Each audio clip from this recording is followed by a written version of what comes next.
Hello friends, आज है हमारे पार्लियामेंट चैप्टर का डे 2 जो एमसीक्यू सीरीज का है। आज का जो पहला क्वेश्चन है, controller and auditor general of India is appointed bye. जो हमारे कंट्रोलर और एडिटर जनरल ऑफ इंडिया होते हैं या तो फिर जिन्हें हम कैग बोलते हैं, वो जो अपॉइंट होते हैं वो किसके द्वारा अपॉइंट होती हैं। तो इसका जो ये बहुत डायरेक्ट क्वेश्चन है और इसका जो सबसे पहला आंसर होगा वो प्रेसिडेंट हो जाएगा।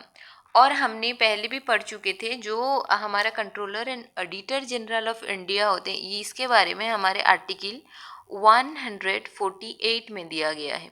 148 में दिया गया है हमारे इंडियन कॉन्स्टिट्यूशन में। और ये जो होते हैं ये 6 ईयर के लिए अपॉइंट होते हैं, या तो फिर 65 ईयर ऑफ एज होने तक ये रह सकते हैं, उसके बाद रिटायरमेंट ले लेते हैं। ये इंडिपेंडेंट अथॉरिटी होते हैं, और ये ऑडिट करते हैं गवर्नमेंट के सारे अकाउंट्स को। तो ये है हमारे केक के बारे में हम लोगों ने जान लिया, और इनको अपॉइंट करते हैं कौन ना, प्रेसिडेंट करती हैं। तो हमारा जो सही आंसर है ऑप्शन ए है।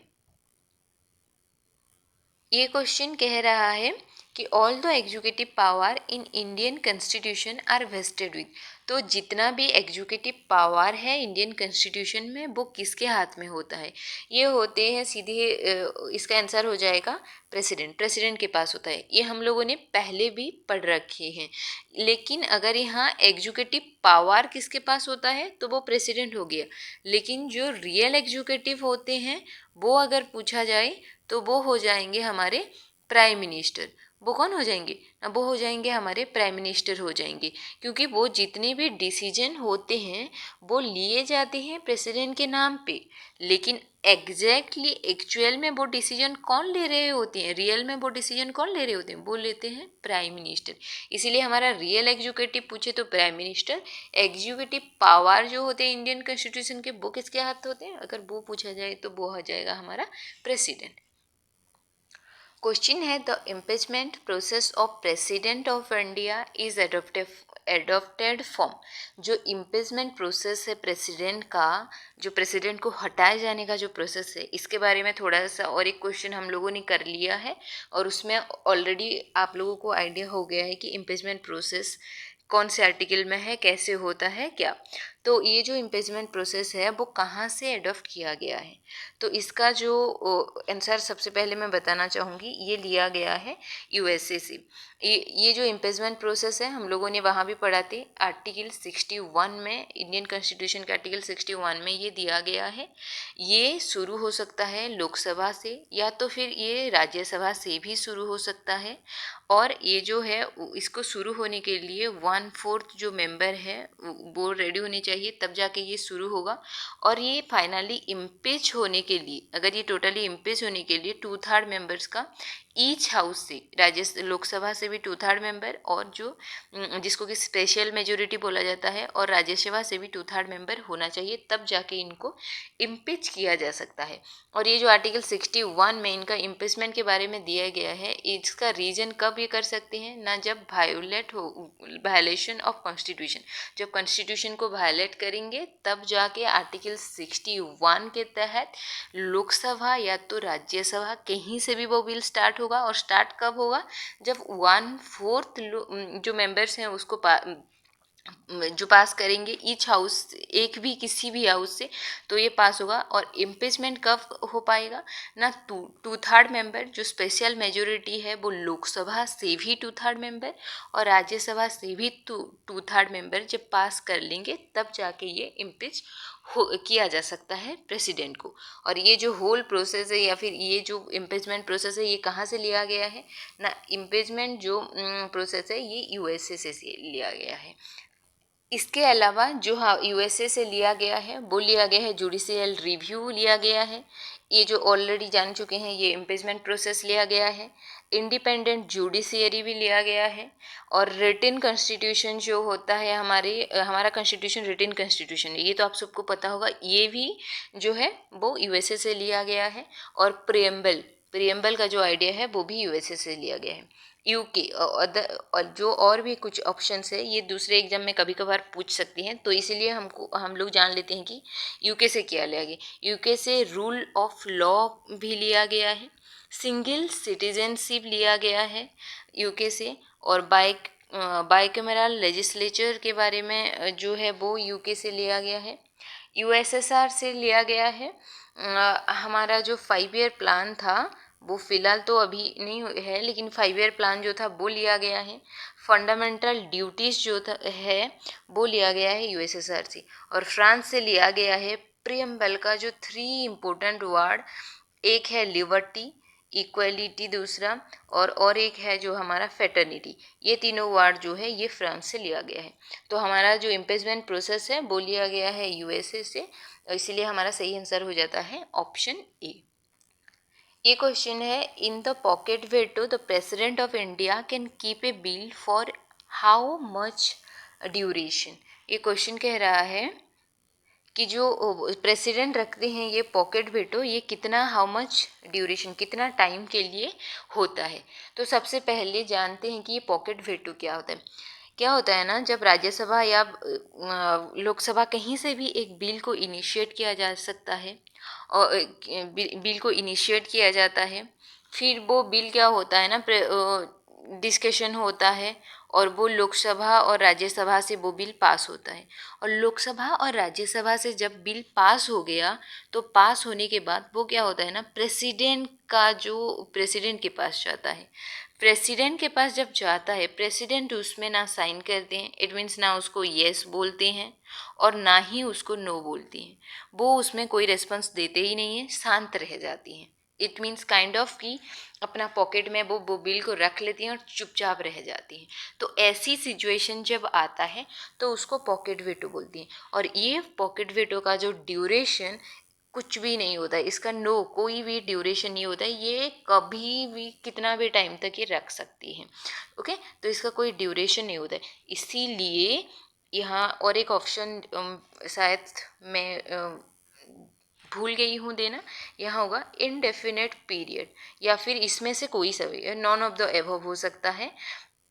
नॉन ऑफ द एबव यहीं पे ऑप्शन में रहेगा, या तो इनडेफिनेट पीरियड रहेगा। दोनों में से जो भी होगा आपका आंसर वही हो जाएगा। यहाँ 1 मंथ, 6 मंथ, 12 मंथ कोई भी नहीं होगा। इनडेफिनेट पीरियड अगर आपका ऑप्शन में है, या तो फिर आपका जो ऑप्शन में नॉन ऑफ द एबव है, तो दोनों में से कोई एक हो सकता है।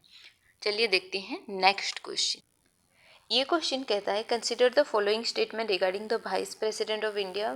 जो वाइस प्रेसिडेंट ऑफ इंडिया होते हैं उनके रिगार्डिंग जो भी सही स्टेटमेंट है हमें वो आइडेंटिफाई करना होगा। पहला स्टेटमेंट कहता है, तो vice president is elected by N electoral college. यहाँ तो सही है, हाँ वो इलेक्टोरल कॉलेज के द्वारा ही इलेक्टेड होते हैं, consisting of all member of the house of the house all the members of the both the house of parliament. हाँ ये सही स्टेटमेंट है, ये ऑल मेंबर्स होते हैं इसमें, जैसे कि इलेक्टेड भी होते हैं और नॉमिनेटेड भी होते हैं। यहाँ अगर सिर्फ इलेक्टेड मेंबर्स के द्वारा वाइस प्रेसिडेंट अगर इलेक्ट होते रहते और ऑल द मेंबर्स देता तो ये गलत हो जाता, लेकिन ऐसा नहीं है। यहाँ जो होते हैं वो जो हमारे वाइस प्रेसिडेंट होते हैं वो सारे मेंबर्स के द्वारा, जो लोग हमारे इलेक्टेड होते हैं और जो लोग हमारे नॉमिनेटेड होते हैं, सारे लोग both the house, Rajya Sabha and Lok Sabha के दोनों सदन के सारे मेंबर्स के द्वारा ही इलेक्टेड होते हैं वाइस प्रेसिडेंट। तो ये हमारा जो स्टेटमेंट फर्स्ट है वो सही हो जाता है। फिर आते हैं स्टेटमेंट सेकंड में। ये कहता है, the constitution is silent about a person who is the duties of the vice president during the period of vacancy। ये स्टेटमेंट भी सही होगा। क्यों समझाती हूँ ना, जब वाइस प्रेसिडेंट होते हैं वो क्या होते हैं ना, चेयरमैन होती हैं, कहाँ के, राज्यसभा की। वो राज्यसभा का चेयरमैन होती हैं, तो उनका 2 पद, मतलब समझने के लिए उनका दो काम हो गया, एक वाइस प्रेसिडेंट और एक चेयरमैन वाला काम हो गया। लेकिन सपोज जब प्रेसिडेंट नहीं होते हैं, हम लोग जानते हैं कि तब वाइस प्रेसिडेंट प्रेसिडेंट बन जाते हैं, तो क्या होगा, वो चेयरमैन को भी कोई चाहिए होगा। लेकिन चेयरमैन के लिए डेप्यूटी चेयरमैन होते हैं, चेयरमैन का काम संभालने के लिए डेप्यूटी चेयरमैन होते हैं। लेकिन वाइस प्रेसिडेंट प्रेसिडेंट बन जाने के बाद वाइस प्रेसिडेंट का जो काम कुछ होता ही नहीं है। इसीलिए अगर वो वाइस प्रेसिडेंट का जो पद है वो वैकेट हो जाता है, या फिर किसी भी रीजन की वजह से अगर वो प्रेसिडेंट बन गए या कुछ भी हो गए तो वो नहीं होता है, तो उस टाइम पे साइलेंट रहा जाता है। तो स्टेटमेंट सेकंड भी जो है वो सही हो गया। तो स्टेटमेंट 1 और 2 दोनों सही हो गया, तो हमारा ऑप्शन सी जो है वो 1 और 2 सही हो जाता है। ये क्वेश्चन कहता है शक्ति स्थल जो है ये किसके रिलेटेड है, शक्ति स्थल इज रिलेटेड टू हुम। तो इसका जो सही आंसर होगा ये ऑप्शन ए होगा, जो कि श्रीमती इंदिरा गांधी है, जिसका सही आंसर है श्रीमती इंदिरा गांधी। तो जो शक्ति स्थल है वो रिलेटेड है हमारे श्रीमती इंदिरा गांधी से। ये शक्ति स्थल कहाँ पे है ना, ये है न्यू दिल्ली में है, ये दिल्ली में शक्ति स्थल है। और ये जो हमारे श्रीमती इंदिरा गांधी हैं, ये हमारे फर्स्ट फीमेल प्राइम मिनिस्टर हैं, ये हमारे फर्स्ट फीमेल प्राइम मिनिस्टर हैं। और राजीव गांधी के नाम पे जो है, जो मेमोरियल है वो है वीर भूमि। और महात्मा गांधी के नाम पे जो है वो है राजघाट। महात्मा गांधी के नाम पे राजघाट है। और पंडित जवाहरलाल नेहरू के नाम पे जो है वो है शांतिवन। ओके, तो हमारा जो सही आंसर हो गया वो है ऑप्शन ए, श्रीमती इंदिरा गांधी के रिलेटेड है ये शक्ति स्थल। क्वेश्चन है the first law minister of independent India was. जो first law minister independent India का थे वो कौन थे। ये एक बहुत डायरेक्ट क्वेश्चन है, इसका आंसर है option B, B R. Ambedkar. B R. Ambedkar जो थे वो फर्स्ट लॉ मिनिस्टर थे इंडिपेंडेंट इंडिया के। ये और चेयरमैन थे ड्राफ्टिंग कमेटी के, ये चेयरमैन भी थे ड्राफ्टिंग कमेटी के। तो जो हमारा सही आंसर है option B, B R. Ambedkar. Question है the attorney general of India is appointed by. तो अटॉर्नी जनरल ऑफ इंडिया जो होती हैं उनको अपॉइंट कौन करती हैं। अपॉइंट जब भी आएगा ये होगा हमारे president of India, option A में है जो हमारे प्रेसिडेंट ऑफ इंडिया ये अपॉइंट करती हैं। लेकिन अगर यहाँ अपॉइंट ना दे के नोमिनेट दिया होता तो प्राइम मिनिस्टर होता, क्योंकि प्राइम मिनिस्टर जो हैं वो नोमिनेट करते हैं अटॉर्नी जनरल को, और जो उनको अपॉइंट करते हैं वो प्रेसिडेंट करते हैं। वो जो हमारे प्राइम मिनिस्टर हैं वो क्यों नोमिनेट करते हैं ना, ये जो अटॉर्नी जनरल होते हैं ये फर्स्ट लॉ ऑफिसर होते हैं, और इनका काम होता है सारे जो लीगल मैटर होते हैं वो लीगल मैटर को हैंडल करती हैं। तो और स्पेशली रनिंग गवर्नमेंट को हमेशा डिफेंड करती हैं। तो रनिंग गवर्नमेंट में प्राइम मिनिस्टर होते हैं, तो प्राइम मिनिस्टर इसीलिए नोमिनेट करते हैं, और जो अपॉइंट करने का टाइम आ जाता है वो प्रेसिडेंट करती हैं। इसीलिए हमारा ऑप्शन ए सही हो जाता है। नेक्स्ट क्वेश्चन है who is non member can participate in the business of either house. Lok Sabha हो या राज्यसभा हो, लोकसभा और Rajya Sabha, either house of the parliament. इस क्वेश्चन का मतलब ये है ऐसा कौन सा पर्सन है जो कि मेंबर नहीं है। किसका, आइदर ना राज्यसभा का मेंबर है ना वो लोकसभा का मेंबर है।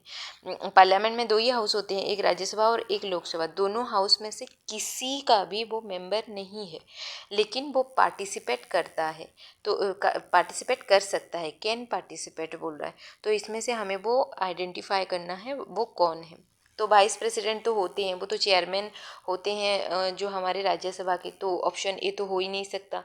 सॉलिसिटर जनरल नहीं है, तो वो जो सेकेंड लॉ ऑफिसर होते हैं वो नहीं हो सकते। तो चीफ जस्टिस ऑफ इंडिया, तो इनका तो सुप्रीम कोर्ट में काम होता है, ये भी नहीं हो सकती।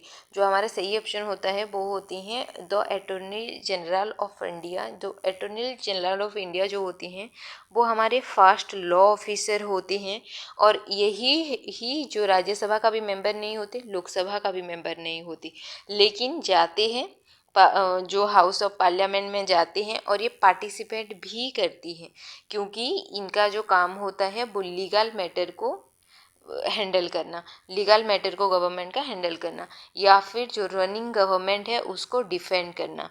तो ये लेकिन गवर्नमेंट एम्प्लॉय भी नहीं बोला जा सकता इनको, इनको परमानेंट गवर्नमेंट एम्प्लॉय भी नहीं बोला जा सकता, परमानेंट गवर्नमेंट एम्प्लॉय भी इनको नहीं बोला जा सकता, या ये मेंबर्स भी नहीं होते हैं राज्यसभा या लोकसभा की। सिर्फ इनको जब ज़रूरत पड़ता है लीगल मैटर में तब बुलाया जाता है, ये बिल्कुल जाते हैं पार्लियामेंट में और पार्टिसिपेट करती हैं। इसीलिए जो हमारा सही ऑप्शन हो जाता है वो ऑप्शन सी अटॉर्नी जनरल हो जाता है। क्वेश्चन है, who is the supreme commander in chief of defence force of the country. जो हमारे कंट्री का जो डिफेंस फोर्स होते हैं वो कौन कौन सा होते हैं? डिफेंस फोर्स जो हम लोगों को डिफेंड करते हैं वो कौन कौन होते हैं? एक होता है जो आर्मी, वो बॉर्डर पे होते हैं, नेवी जो कि वाटर बॉर्डर पे होते हैं, और air force, okay, air force, तीनों होते हैं हमारे डिफेंस फोर्स। ये जो डिफेंस फोर्स होते हैं वो who is the supreme commander, supreme commander इनका कौन होते हैं? ये होते हैं हमारे प्रेसिडेंट। प्रेसिडेंट जो होते हैं वो सुप्रीम कमांडर होते हैं आर्मी, नेवी और एयर फोर्स की। तो हमारा सही आंसर हो गया ऑप्शन डी, प्रेसिडेंट। एक क्वेश्चन कहता है, who will decide the office of profit. Office of profit हुआ है कि नहीं ये कौन डिसाइड करता है? सबसे पहले जानते हैं कि ये ऑफिस ऑफ प्रॉफिट है क्या। ऑफिस ऑफ प्रॉफिट एक एक्स्ट्रा मोनेटरी बेनिफिट होता है। जैसे सारे जो मेंबर्स होते हैं पार्लियामेंट के उनको सैलरी अलाउंस सब कुछ मिलता है, उसके अलावा उनको कहीं से भी कोई मोनेटरी बेनिफिट हो रहा है कि नहीं, स्पेशली गवर्नमेंट से, वो मोनेटरी बेनिफिट नहीं होना चाहिए, उसको बोलते हैं ऑफिस ऑफ प्रॉफिट। तो इसको बोलते हैं ऑफिस ऑफ प्रॉफिट, मतलब दो एक ही टाइम पे दो जगह से वो मोनेटरी प्रॉफिट नहीं ले सकते, उसको बोलते हैं ऑफिस ऑफ प्रॉफिट। तो ये जो होता है ये डिसाइड कौन करता है? वर्ड देखिए यहाँ डिसाइड दे रखा है, डिसाइड कौन करता है ना, यूनियन पार्लियामेंट करता है। वैसे तो ऑफिस ऑफ प्रॉफिट एग्जैक्टली वो कितना लिमिट होता है, क्या होता है, कहाँ होता है, ये कहीं पे भी हमारे कॉन्स्टिट्यूशन में नहीं दिया गया है, या फिर किसी भी एक्ट में भी नहीं इसको ऐड किया, एग्जैक्टली डिफाइन किया गया है। लेकिन इसका जो डिसाइड करता है वो कौन करता है ना, यूनियन पार्लियामेंट करता है इसको। लेकिन अगर यहाँ पे कोई बोलता है तो कोई रिमूव कौन करता है? ऑफिस ऑफ प्रॉफिट पे अगर किसी को रिमूव किया जा रहा है या फिर किसी को डिसक्वालीफाई किया जा रहा है तो वो कौन करते हैं? वो करते हैं प्रेसिडेंट, वो करते हैं प्रेसिडेंट करते हैं। लेकिन इनको जो डिसाइड होता है कि ये ऑफिस ऑफ प्रॉफिट पे हैं या नहीं है वो यूनियन पार्लियामेंट करती है। तो याद रखिए डिसाइड वर्ड होगा ऑफिस ऑफ प्रॉफिट के साथ, तो वो यूनियन पार्लियामेंट हमेशा होगा। तो हमारा यहीं पे सही आंसर जो हो जाता है option B, union parliament. Next question है, अकॉर्डिंग टू आवर कॉन्स्टिट्यूशन, हमारे कॉन्स्टिट्यूशन के हिसाब से द राज्यसभा, जो राज्यसभा होते हैं, यहाँ सभा कहाँ गायब हो गया, द राज्यसभा इस ऑप्शन राज्यसभा के बाद जो भी सही स्टेटमेंट है हमें आइडेंटिफाई करना होगा कि इसके बाद क्या होगा। Is dissolve in once in 2 year, नहीं 2 साल में ये डिजल्व नहीं होता है। इट्स डिजल्व एवरी 5 ईयर, वो भी नहीं होता है, 5 साल में भी डिजल्व नहीं होता। इट्स डिजल्व एवरी 6 ईयर, ये भी नहीं होता। तो इज़ नॉट सब्जेक्ट टू डिसोलेशंस, हाँ ये बिल्कुल सही आंसर है। अब बताती हूँ कि क्यों। जो राज्यसभा होता है ये कभी डिजल्व नहीं होता है, ये कभी डिजल्व नहीं होता है। इसका क्या होता है ना, जो मेंबर चुने जाते हैं वो 6 साल के लिए चुने जाते हैं, और जिनका 6 साल पूरा हो गया ऐसे हर व्यक्ति को आइडेंटिफाई किया जाता है 2 साल के अंदर, और हर 2 साल में एक बार 1/3 को रिटायर किया जाता है। और वो ये 1/3 रिटायरमेंट कौन लेते हैं? जिनका 6 साल हो गया है, वो लोग हर 2 साल में 1/3 रिटायरमेंट लेती हैं, लेकिन ये कभी भी पूरी की पूरी तरीके से डिजल्व नहीं होता है। जैसे लोकसभा डिजल्व होता है, वो कम्प्लीटली एक बार डिजल्व हो जाएगा फिर दूसरा बनेगा। तो ये चीज़ जो है वो राज्यसभा के साथ ये नहीं होता है। ओके, तो इसके हिसाब से हमारा जो ऑप्शन डी है वो सही आंसर हो जाता है। एक क्वेश्चन कहता है union budget is always presented first in. जो यूनियन बजट होता है वो सबसे पहले कहाँ प्रेजेंट किया जाता है?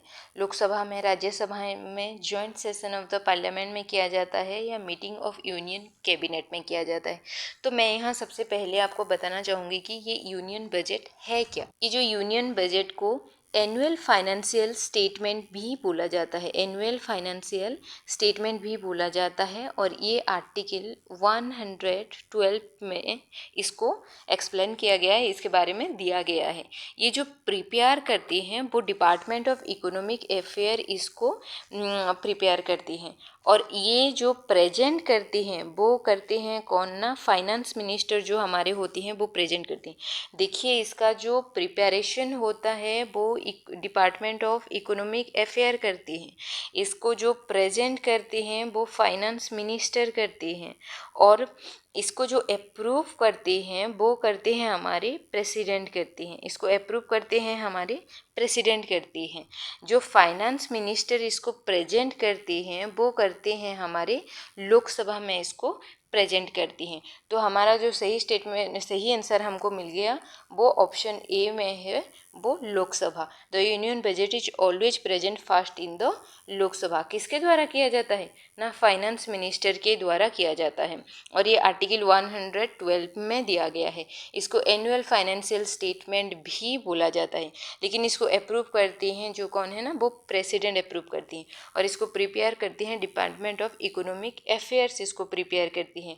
जो हमारे फर्स्ट वुमेन हो थे, जो जिन्होंने फर्स्ट वुमेन थे जो हमारे यूनियन बजट को जो प्रेजेंट किए थे पार्लियामेंट में, वो थे हमारे श्रीमती इंदिरा गांधी थे, वो थे हमारे श्रीमती इंदिरा गांधी। इनके बाद सेकंड लेडी जो कि सेकंड वुमेन थे जिन्होंने जो प्रेजेंट किए थे हमारे यूनियन बजट को, वो थे निर्मला सीतारमन, वो थे निर्मला सीतारमन 2019 में थे। इसके रिगार्डिंग जो यूनियन बजट की जो इम्पोर्टेंट क्वेश्चन आ सकता है वो मैंने बता दिया है। इसका जो सही आंसर होगा वो होगा लोकसभा। ये क्वेश्चन कहता है finance bills of Indian government is presented in. जो फाइनेंस बिल है इंडियन गवर्नमेंट का वो कहाँ प्रेजेंट किया जाता है? तो ये अपर हाउस ऑप्शन में है, लोअर हाउस, लेजिस्लेटिव काउंसिल और लेजिस्लेटिव असेंबली। तो इसका जो सही आंसर होगा वो ऑप्शन बी होगा, लोअर हाउस होगा। चलिए देखते हैं ये फाइनेंस बिल होता क्या है। फाइनेंस बिल्स जो होता है वो सबसे पहले 2 टाइप्स होता है, एक होता है मनी बिल और दूसरा होता है फाइनेंस बिल। और ये फाइनेंस बिल खुद ही वो भी 2 टाइप्स होता है, एक होता है फाइनेंस बिल 1 और दूसरा होता है फाइनेंस बिल 2। जो मनी बिल होता है वो आर्टिकल 110 में दिया गया है। ओके, जो मनी बिल है वो आर्टिकल 110 में दिया गया है। और ये जो हमने फाइनेंस बिल पढ़ा था, ये जो फाइनेंस बिल होता है 1 और 2, ये जो दोनों कैटेगरी इसका होती हैं, फाइनेंस बिल 1 और फाइनेंस बिल 2, ये आर्टिकल 117 में दिया गया है। लेकिन जो मनी बिल होता है वो हमारे दिया गया है 110 में, और ये दोनों ही आते हैं फाइनेंस बिल में। तो कभी कभी जो लेकिन हाँ, और ये जो फाइनेंस मनी बिल है और जो फाइनेंस बिल 1 है, दोनों इंट्रोड्यूस होते हैं कहाँ पे ना, लोकसभा में। जो मनी बिल और जो फाइनेंस बिल दोनों होते हैं वो इंट्रोड्यूस होते हैं लोकसभा में। लेकिन फाइनेंस बिल 2 जो होते हैं ये हो सकता है राज्यसभा में या तो फिर लोकसभा में, दोनों में ये इंट्रोड्यूस हो सकता है। इसका मतलब अगर यहाँ आइदर हाउस भी दिया जाएगा तो भी जो फाइनेंस बिल सेकंड होता है वो सही होगा। लेकिन फाइनेंस बिल 1 और मनी बिल जो होते हैं वो होता है सिर्फ लोकसभा में इंट्रोड्यूस होता है। तो यहाँ दिया गया है finance bill of Indian government is presented in, हाँ ये लोकसभा में होता है, ये होते हैं लोकसभा में प्रेजेंट होती है। तो हमारा सही ऑप्शन हो जाता है ऑप्शन बी, लो। और यहाँ और एक क्वेश्चन जो कभी कभी यूपीएससी पैटर्न में पूछा जाता है, वो क्वेश्चन होता है कि जो सारे मनी बिल होते हैं वो फाइनेंस बिल होते हैं। हाँ, ये स्टेटमेंट अगर दिया जाएगा तो ये सही स्टेटमेंट होगा, जो सारे मनी बिल होंगे वो फाइनेंस बिल होंगे। लेकिन क्या सारे फाइनेंस बिल जो होते हैं वो मनी बिल होते हैं? नहीं, जो सारे फाइनेंस बिल होते हैं वो मनी बिल नहीं हो सकते, लेकिन जो मनी बिल होते हैं वो फाइनेंस बिल हो सकते हैं। ये भी अगर सवाल आता है तो इसको ध्यान रखना है। तो हमारा ऑप्शन बी जो है यहाँ सही हो जाता है। आज का जो लास्ट क्वेश्चन है ये कहता है the speaker of Lok Sabha can be remove from his office before the expiry of his term. जो स्पीकर ऑफ लोकसभा है वो अपने ऑफिस से जो उनका जो टर्म से पहले उनको रिमूव किया जा सकता है। किसके द्वारा और कैसे, इसमें से जो सही स्टेटमेंट होगा हमें वो आइडेंटिफाई करना होगा। तो सबसे पहला स्टेटमेंट कहता है by the president on the recommendation of prime minister. नहीं, ये स्टेटमेंट सही नहीं है। जो सेकंड स्टेटमेंट है if the Lok Sabha passes resolution to this effect, हाँ ये बिल्कुल सही स्टेटमेंट है। और जो थर्ड स्टेटमेंट कहता है if the Lok Sabha and prime minister so decide, ऐसे डिसाइड करने से किसी को रिमूव नहीं किया जा सकता है, और स्पेशली स्पीकर को तो नहीं किया जा सकता है। और जो ऑप्शन डी है ये कहता है B if both the house of the parliament pass a resolution to the effect, नहीं ये भी नहीं होगा। तो सबसे पहले जो इसका आंसर होता है वो ऑप्शन बी हो जाता है। चलिए देखते हैं कि जो स्पीकर होते हैं उनका जो रिमूव कैसे होता है, और ये अगर लोकसभा से क्यों इनिशिएट किया जाता है और लोकसभा से क्यों इसको पास होना ज़रूरी है, क्योंकि ये लोकसभा का मेंबर होते हैं। जो स्पीकर होते हैं वो लोकसभा का मेंबर होते हैं, तो ये लोकसभा का ही यहाँ ज़रूरत पड़ेगा, राज्यसभा का कोई ज़रूरत ही नहीं है। लेकिन यहाँ जितना भी मेंबर्स होते हैं लोकसभा के, उनमें से उनका जो हाफ होते हैं, हाफ 50% जो हो जाएगा हाफ, और उस 50% में +1 कर दिया जाएगा। इसको बोला जाता है इफ़ेक्टिव मेजोरिटी। तो ये जो इफ़ेक्टिव मेजोरिटी में अगर वो पास हो गया तो वो उनको रिमूव किया जा सकता है if the Lok Sabha pass the resolution this effect. Effective majority से अगर लोकसभा में पास हो गया जो कि 50% +1 होता है, तो उनको रिमूव किया जा सकता है। Thank you. आज का ये सेशन हम यहीं ख़त्म करते हैं, क्योंकि वरना वो बहुत ज़्यादा लेंदी हो जाता है। आई डोंट वांट कि तुम लोग बहुत बोर हो जाओ। फिर मिलते हैं नेक्स्ट जो MCQ का आएगा हमारा पार्ट 3 में।